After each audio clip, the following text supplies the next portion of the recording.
الله وحده والصلاة والسلام على حبيبه الأعلى أما بعد فأعوذ بالله من الشيطان الرجيم بسم الله الرحمن الرحيم إنا أنزلناه في ليلة القدر وما أدراك ما ليلة القدر ليلة القدر خير من ألف شهر صدق الله مولانا العظيم وصدق رسوله النبي الكريم الأمين الرؤوف الرحيم إن الله وملائكته يصلون على النبي يا أيها الذين آمنوا صلوا عليه وسلموا تسليما اللهم صل وسلم على رسولك الكريم وآله الطاهرين رب اغفر وارحم وأنت خير الراحمين معزز و مکرم اساتذہ کرام،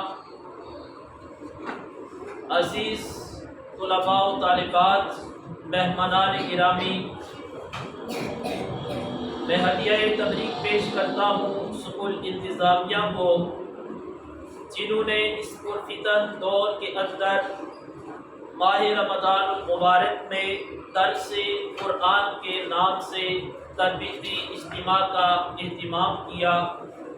رب ذوالجلال ان کی اس کاوش کو اپنی بارگاہ میں قبول فرمائے۔ معزز خواتین اسلام، سب سے پہلی بات تو یہ ہے کہ ہمارے دین کا درجہ امتیاز یہ ہے کہ دین میں تعداد کو نہیں دیکھا جاتا کہ سننے والے کتنے بیٹھے ہیں، اور جو آپ نے درس قرآن کا اہتمام کیا اس میں کتنے افراد جمع ہوئے ہیں۔ دین میں تعداد کا اعتبار تو نہیں ہوتا، لیکن معیار کا اعتبار ضرور ہوتا ہے۔ آپ کا معیار دیکھا جاتا ہے، آپ کی نیت کو دیکھا جاتا ہے کہ آپ نے کس مشن کو مد نظر رکھتے ہوئے کس نیت کے ساتھ ماہ رمضان المبارک میں درس قرآن کا اہتمام کیا۔ اس سلسلہ میں بار دیگر ہدیہ تبریک پیش کروں گا اسکول انتظامیہ کو، جنہوں نے دنیاوی تعلیم کے ساتھ ساتھ دینی تعلیم کو بھی مد نظر رکھتے ہوئے درس قرآن کا اہتمام کیا۔ میں نے قرآن مجید فرقان حمید کے پارہ نمبر 30 میں سے معروف سورہ قدر کی چند آیات بینات تلاوت کی ہیں، جن میں اللہ تعالیٰ فرماتا ہے اِنَّا أَنزَلْنَاهُ فِي لَيْلَةِ الْقَدْرِ، فرمایا بے شک ہم نے لیلۃ القدر میں قرآن کریم کو نازل کیا۔ معزز خواتین اسلام، اگر ہم اس بات پر غور کریں کہ اللہ تعالیٰ نے ہماری بہتری کے لیے اپنی مخلوق کو، اپنے پیارے محبوب علیہ السلام کی امت کو جنت میں بھیجنے کے لیے طرح طرح کے ذرائع بنا دیے۔ اللہ کی رحمت اتنی وسیع ہے کہ میرا رب ہر وقت یہ چاہتا ہے میرے بندے میرے قریب آ کر میرا ذکر کر کے، میری عبادت کر کے وہ مجھ سے جنت کا سوال کرے، میں اپنے بندوں کو جنت کی دولت عطا فرما دوں۔ اگر ہم اس بات پر غور کریں، ماہ رمضان المبارک سے پہلے شعبان المعظم کا مہینہ آتا ہے۔ میں بالکل بات کو مختصر کرتے ہوئے عرض کر رہا ہوں، جب شعبان المعظم آتا ہے تو اللہ تعالیٰ اپنے بندوں کی بخشش کے ذرائع بنا دیتا ہے کہ میرے بندے میرا ذکر کر کے وہ مجھ سے جنت کا سوال کریں۔ پھر شعبان المعظم میں ذرا توجہ کیجئے گا، اللہ کی رحمت کو دیکھیں، شب برات کا موقع آتا ہے۔ اب یہ برکت والی رات کیوں ملتی ہے کہ اللہ کے بندے شاید اس رات میں اللہ کی عبادت کر کے رب سے جنت کا سوال کر لیں۔ پھر اس کے بعد جب رمضان المبارک کا آغاز ہوتا ہے، معزز خواتین اسلام اس پہلو پر توجہ فرمائیں کہ جب رمضان شریف کا آغاز ہوتا ہے تو رمضان المبارک کا ایک ایک دن، ایک ایک گھنٹہ، ایک ایک لمحہ اتنا قیمتی ہوتا ہے کہ اس ایک ایک لمحے پر بھی اللہ تعالیٰ بندے کو لا تعداد اجر عطا فرماتا ہے۔ رمضان شریف میں پہلا عشرہ عطا فرمایا کہ اللہ چاہتا ہے میرے بندے پہلے عشرے میں میری عبادت کریں اور وہ مجھے راضی کرنے کی کوشش کریں۔ میں آج بھی اس سے قبل درس قرآن میں یہ بات بیان کر رہا تھا کہ اگر ہم اس بات پر غور کریں کہ اللہ تعالیٰ کا ہم شکر ادا کریں، اس نے ہمیں سال میں ایک مہینہ رمضان المبارک عطا فرمایا، تو ہم اپنی ساری زندگی اگر اللہ کا شکر ادا کرتے رہیں تو صرف اس احسان کا شکر ادا نہیں کر سکتے کہ اس نے ہمیں رمضان عطا فرمایا۔ پھر پورے رمضان کو ایک طرف رکھیں، رمضان المبارک کے ایک روزے کی فضیلت اتنی ہے، اہمیت اتنی ہے کہ اگر صرف ایک روزے کا ہم شکر ادا کریں اور ساری زندگی شکر ادا کرتے رہیں، زندگی ختم ہو سکتی ہے، شکر ادا نہیں ہو سکتا۔ بھلا کیسے؟ جب رمضان شریف آتا ہے بندہ روزہ رکھتا ہے، اب روزہ رکھنے کے بعد وہ اللہ کی عبادت کرتا ہے تو ایک نیکی پر ثواب میں 70 گنا اضافہ کر دیا جاتا ہے۔ پھر عبادت کر کر کے بندہ تھک جاتا ہے، تھکاوٹ کے بعد وہ خاموشی کے ساتھ بیٹھ جاتا ہے، بیٹھا وہ خاموش ہو کر ہے، لیکن اللہ خاموشی پر بھی اس کو اپنی تسبیح کا ثواب عطا فرماتا۔ پھر اس کے بعد میرے رب کی رحمت پر غور تو کریں، پہلے تو تھکاوٹ ہونے کے بعد خاموشی کے ساتھ بیٹھا پھر بھی ثواب ہے، لیکن اب وہ آرام کرنے لگا، وہ سو گیا روزے کی حالت میں، تو روزے کی حالت میں سونے پر بھی اللہ اس کو ثواب عطا فرماتا ہے۔ معزز خواتین اسلام، اگر توجہ کرے رب کی رحمت پر تو انداز دیکھو، روزہ ہمارے لیے فائدہ ہمارا ہے، دنیاوی فائدہ ہمارا، اخروی فائدہ ہمارا، روحانی فائدہ ہمارا، جسمانی فائدہ ہمارا، لیکن اس پر بھی اللہ تعالیٰ بندے کو کتنا اجر عطا فرماتا۔ پھر اس سے بڑھ کر اگر ہم افطاری کے وقت پر غور کریں، جب افطاری کا وقت ہوتا ہے اللہ کی طرف سے انوار و تجلیات کی برسات ہوتی ہے، رب کی رحمتوں کا نزول ہوتا ہے، اور اللہ تعالیٰ چاہتا ہے میرا بندہ افطاری کے وقت مجھ سے دعا کرے اور میں اس کی دعا کو اپنی بارگاہ میں قبول فرما لوں۔ اب ان لمحات پر اگر ہم غور کریں، ہم توجہ کریں، تو پتہ چلتا ہے کہ اللہ تعالیٰ تو ہر وقت یہ چاہتا ہے بس میرا بندہ میرا ذکر کرتا رہے اور میں اس کو ثواب عطا فرماتا ہے۔ پھر پہلے عشرے کے بعد دوسرا عشرہ آتا ہے، اللہ چاہتا ہے میرے جن بندوں نے پہلے عشرے سے فائدہ نہیں حاصل کیا وہ دوسرے عشرے میں میری عبادت کریں۔ پھر تیسرا عشرہ آتا ہے، تیسرے عشرے میں طاق راتیں ہیں، فرمایا ان طاق راتوں میں جو اللہ کو راضی کرنے کی کوشش کرے، اللہ کی عبادت کرے، تو اللہ تعالیٰ اس کی عبادت کو اپنی بارگاہ میں قبول فرما لیتا ہے۔ پھر ان طاق راتوں میں جو میں نے آیت مبارکہ پڑھی، اِنَّا أَنزَلْنَاهُ فِي لَيْلَةِ الْقَدْرِ، فرمایا بے شک ہم نے قرآن مجید کو لیلۃ القدر میں نازل فرمایا۔ آگے رب فرماتا ہے وَمَا أَدْرَاكَ مَا لَيْلَةُ الْقَدْرِ، فرمایا تم کیا جانو کہ لیلۃ القدر کیا ہے؟ لیلۃ القدر خیر من الف شہر، فرمایا لیلۃ القدر 1000 مہینوں پر فضیلت رکھتی ہے۔ اس میں عبادت کریں گے اللہ انہیں 1000 مہینوں کی عبادت کا ثواب عطا فرمائے گا۔ اس واسطے آج کی اس رات کی بہت زیادہ قدر کریں اور اس رات میں زیادہ سے زیادہ عبادات کرنے کا اہتمام کریں۔ اس کے ساتھ ماہ رمضان المبارک کا پیغام کیا ہے؟ رمضان جب آیا تھا اللہ کی رحمتیں لے کر آیا، برکتیں لے کر آیا اور ہمارے لیے بہت کچھ لے کر آیا، لیکن جب رمضان جاتا ہے تو بہت کچھ لے کر جاتا ہے۔ اگر ہم اس مہینے کی قدر کریں تو میرا یقین کہتا ہے کہ ماہ رمضان ہمارے گناہوں کو معاف کروا کر جاتا ہے۔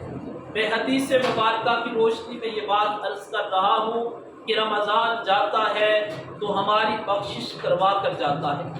اب رمضان کے جانے کے بعد ماہ رمضان کا تقاضا کیا ہے کہ ہم ماہ رمضان سے وفا کریں۔ رمضان سے کیا کریں؟ رمضان سے ہم نے کیا کرنی ہے؟ ماہ رمضان سے وفا کیا ہے؟ جس طرح رمضان کے آنے پر ہم نے عبادات کا اہتمام کیا، نمازوں کی پابندی کی، قرآن کی تلاوت کی، تو رمضان المبارک کے جانے کے بعد بھی ہم رمضان سے وفا کرتے ہوئے نمازوں کی پابندی کریں۔ جس طرح رمضان شریف میں ہر مسلمان کوشش کرتا ہے 5 نمازوں کی پابندی کی جائے، میرا ایک چھوٹا سا سوال ہے، کیا ہمارے اوپر 5 نمازیں جو فرض ہیں یہ رمضان میں فرض ہیں یا رمضان کے بعد بھی فرض ہیں؟ تو پھر ہمیں رمضان کے بعد کیا کرنا چاہیے؟ 5 وقت کی نماز کی پابندی کرنی چاہیے۔ اگر ہم نے رمضان کے بعد نماز کو چھوڑ دیا، نیک اعمال کو چھوڑ دیا، رمضان کے پیغام کو چھوڑ دیا، تو سمجھے ہم نے رمضان سے وفا نہیں کی، ہم نے رمضان سے بے وفائی کی ہے۔ تو رمضان مبارک سے وفا کرتے ہوئے آج کے اس درس قرآن میں ہم سب یہ عہد کرتے ہیں کہ رمضان کے بعد بھی ہم 5 نمازوں کی سارے احباب کوشش کریں گے۔ دوسرا پیغام دیکھیں، آج جو ہمارے گھروں کے حالات، یا بلکہ میں یوں کہہ لوں تو اس میں بھی کوئی بعید نہیں کہ ہمارے دلوں کے حالات کیا ہیں۔ ہر بندہ پریشان نظر آتا ہے، ہر گھر میں پریشانی، بازار میں، شہر میں، ہمارے وطن عزیز پاکستان میں، عالمی سطح پر ہر کوئی پریشان نظر آتا ہے۔ اور اس وقت ہمارے حالات کیا ہو چکے ہیں، اس دور کے اندر موجودہ حالات کا سامنا کرنے کے لیے بہترین طریقہ یہ ہے کہ ہم اللہ کی کتاب قرآن مجید سے اپنا تعلق مضبوط کریں۔ آج کے اس درس قرآن میں یہ پیغام دے کے جا رہا ہوں کہ آئیے رمضان شریف میں ہم عہد کریں کہ رمضان کے بعد ہر روز ہم تلاوت قرآن کا اہتمام کریں گے۔ کس طرح اہتمام کریں گے کہ نماز فجر کے بعد زیادہ وقت نہیں، کم از کم صرف 10 منٹ، اور ان میں کیا کرنا ہے؟ قرآن پاک کی ایک آیت، اس کا ترجمہ، اس کی تفسیر مختصر سی ہم نے پڑھ لی ہے۔ اب صرف وہ 10 منٹ جو پورے 24 گھنٹوں میں ہمارے 10 منٹ اس نیک کام کے لیے ہوں گے، میں کہتا ہوں 24 گھنٹوں میں سب سے زیادہ ہمارا کوئی قیمتی وقت ہوگا تو 10 منٹ ہوں گے جو ہم اپنی اصلاح کے لیے نکالیں گے۔ تو رمضان شریف میں رمضان سے وفا کرتے ہوئے یہ عہد کریں کہ ہم ہر روز رمضان کے بعد بھی قرآن کریم کی صرف ایک آیت، اگر کوئی زیادہ پڑھنا چاہے تو پابندی بھی نہیں، لیکن کم از کم ایک آیت، اس کا ترجمہ، اس کی تفسیر۔ اب اس کا فائدہ کیا ہوگا ہماری زندگی پر؟ اس کے کون سے اثرات مرتب ہوں گے؟ جب آپ 1 ماہ قرآن پڑھیں گے، ہر روز ایک آیت، اس کا ترجمہ، اس کی تفسیر، تو 30 دنوں میں کتنی آیات ہو جائیں گی؟ کتنی آیات ہوں گی؟ 30۔ گویا 30 دنوں میں 30 آیات، ان کا ترجمہ اور ان کی تفسیر آپ نے پڑھی ہے۔ اب اس کے بعد کیا ہوگا؟ آپ کا دل آپ کو مجبور کرے گا، قرآن پڑھتے ہو لیکن قرآن یہ حکم دے رہا ہے اور آپ اس طرح زندگی گزار رہے ہیں، پھر دل مجبور کرے گا کہ قرآن کا حکم یہ ہے اور آپ ایسے زندگی گزارتے ہو، پھر آپ کا ضمیر آپ کو اس بات پر مجبور کر دے گا کہ اب اپنی زندگی اپنی مرضی سے نہیں گزارنی، اللہ کے قرآن کی مرضی سے گزارتے۔ اے خواتین اسلام، آج بھی ہمارے پاس موقع ہے، آج بھی ہم اگر اپنی اصلاح کرنا چاہیں، آج بھی اگر ہم اپنے بچوں کی تربیت کرنا چاہیں، آج بھی اگر ہم اپنے گھریلو نظام کو بہتر بنانا چاہیں، آج بھی ہم اگر اپنی زندگی میں انقلاب برپا کرنا چاہیں، آج بھی اگر ہم اپنے اعمال میں اپنی اصلاح کی کوشش کرنے کی کریں کوشش، تو میں کہتا ہوں اس کا بہترین حل یہ ہے کہ ہم قرآن کریم سے اپنا تعلق مضبوط کریں۔ کیا آپ سارے کوشش کریں گے؟ ماہ رمضان سے وفا کرتے ہوئے ہم نے قرآن سے وفا کرنی۔ پھر اس کے ساتھ ساتھ رمضان نے کیا پیغام دیا؟ رمضان ہمیں کیا پیغام دے کر جا رہا ہے؟ اگر تو ہم نے جب رمضان شریف کا اختتام ہوا اپنی زندگی ویسے شروع کر دی جیسے رمضان سے پہلے تھی، تو سمجھے ہم نے رمضان سے فائدہ حاصل نہیں کیا۔ ہرگز رمضان کا یہ مقصد نہیں کہ ہم صبح سے لے کر شام تک بھوک اور پیاس کو برداشت کریں۔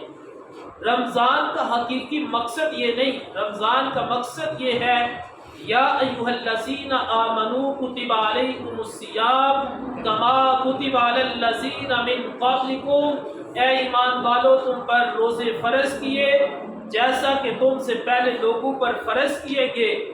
یا اللہ اس کا مقصد کیا ہے؟ فرمایا لعلکم تتقون، تاکہ تمہیں تقوی کی دولت نصیب ہو، تم اپنے آپ کو گناہوں سے بچانے والے بن جاؤ، تم اپنے دل کے اندر خوف خدا کا جذبہ پیدا کرنے والے بن جاؤ۔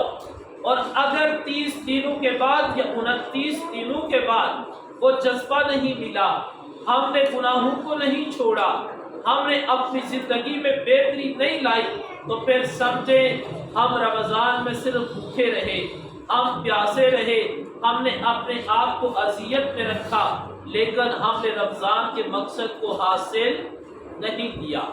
اور اگر رمضان شریف کے بعد آپ کی زندگی بدل جاتی ہے، گناہوں کو چھوڑ دیتے ہیں، حقوق اللہ کا خیال رکھتے ہیں، حقوق العباد کا خیال رکھتے ہیں، نمازوں کی پابندی کرتے ہیں، قرآن کی تلاوت کرتے ہیں، تو سمجھ لیں پھر آپ نے رمضان کے اصل مقصد کو پا لیا اور اللہ تعالیٰ نے آپ کو اپنی عبادت کے لیے قبول فرما لیا۔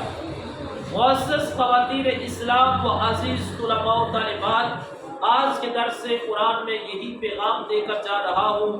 میں سمجھتا ہوں اگر اس پیغام کو آپ اپنی زندگیوں میں اپنا لیں، اس پر عمل کرنا شروع کر دیں، آج کا ہمارا یہاں پر جمع ہونا، سکول انتظامیہ کی جانب سے درس قرآن کا اہتمام کرنا، ہمارے یہ سارے اعمال انتہائی مفید ثابت ہوں گے اگر آپ لوگ اس پر عمل کرنے کی کوشش کریں گے۔ تو سارے عمل کرنے کی کوشش کریں گے۔ ہزارہ پیغام محبت کے منشور میں بالکل یہ چیز نہیں، نہ میرا یہ مزاج ہے کہ ہم کہیں پر جائیں تو ہزاروں کا مجمع ہوگا تو ہم درس قرآن دیں گے، ہرگز نہیں۔ میرا یہ منشور ہے اگر درس قرآن سننے کے لیے ایک فرد بھی بیٹھا ہے، ہو سکتا ہے وہ ایک فرد جو بیٹھا ہے ہماری گفتگو سننے کے بعد وہی عمل کر لے، ہزاروں کے مجمع میں کوئی عمل کرنے والا نہ ہو، وہ جو ایک شخص درس قرآن بیٹھ کر سنے گا وہ عمل کرے گا، ہمارے لیے وہی کافی ہے۔ اور اگر وہ بھی عمل نہیں کرے گا، اللہ عمل کی توفیق عطا فرمائے، اگر عمل نہیں کرے گا تو ہمیں درس قرآن کے لیے چل کر آنے پر، درس قرآن دینے پر پھر بھی اللہ تعالیٰ اجر عطا فرمائے گا۔ اس موقع پر میں اسٹاف سے یہ گزارش کروں گا، آپ کا ہمارا مشن ہے، آپ کا ہمارا مقصد ہے، آپ کا ہمارا منشور ہے، تو آئیے آپ کے منشور میں ہم آپ کا ساتھ، ہمارے منشور میں آپ ہمارا ساتھ دیجیے۔ جانیے یہ چیزیں دیکھ کر بہت دل خوش ہوتا ہے۔ میری دعا ہے کہ اللہ تعالیٰ اس ادارے کو مزید عزتیں عطا فرمائے، برکتیں عطا فرمائے، دینی اعتبار سے میرے لائق جو بھی خدمات ہوں گی میں انشاءاللہ اللہ تعالیٰ کی رضا کے لیے، امام الانبیاء کی غمخوار امت کی فلاح کے لیے، اصلاح کے لیے فی سبیل اللہ بھرپور کردار ادا کرنے کو تیار ہوں۔ اللہ تعالی ہم سب کو دین اسلام کی ترویج کے لیے کام کرنے کی توفیق عطا فرمائے۔ وما علینا الا البلاغ۔